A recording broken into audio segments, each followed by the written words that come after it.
For today's video, tuturuan ko kayo kung paano i-collapse itong stroller or paano siya i-fold. So first, ito yung lock ng upuan. So you'll just have to press. Yan. Pag i-press mo yan, mali-release na to upuan. Yan. So since na-release na, you can fold it. So ganyan na yung maging itsura. Then ito yung lock nitong handle. So you'll just have to press it down and press it down, then mapupush mo na to. Ito. So I'm gonna press it, press, then push. And so this is how it looks like. And then dito ako unang nahirapan. So dito na part kung paano siya ma-fold. Ayan. Hindi kasi siya na-fold. Parang ang hirap. So, all you just have to do is to ito. Kailangan mo siya i-push.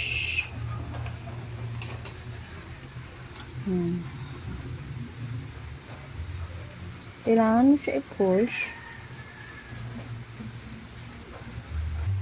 Then, ito yung like complicated part nung una. Kasi pag pinush mo siya ganon, hindi mo siya basta-basta ma-fold. Yung secret pala, ganyan. Ayaw niya ma-fold. Yung secret is ito, i-press mo siya. Then, if you can see, meron siyang space. Kasi, pag push mo ganyan, itong nakalock. Yan. Mag-o-open siya or aalsa to. So, let's try. So, press here. Open mo na to. Lock din kasi yan. So, press. Press, then push ito. If you can see, ito yung ipupush mo na space.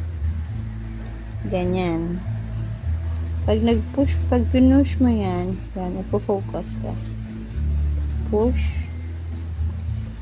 So, kita nyo, yan, gagalaw yan.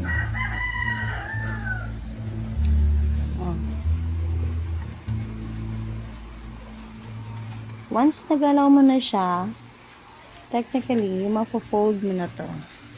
Zoom out to. Yan. So, mafo-fold mo na siya. And then, shoot.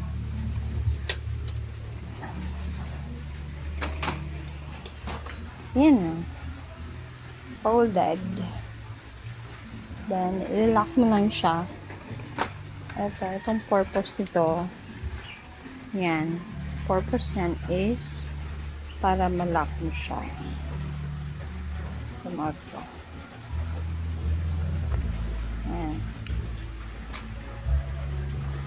Dito mo siya i-lock.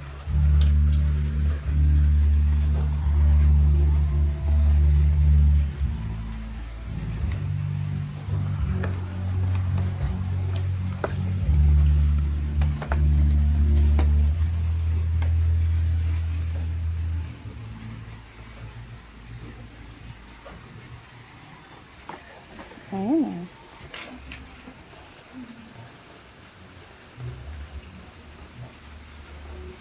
Sana nakatulong kasi nung una ako sobrang nahirapan.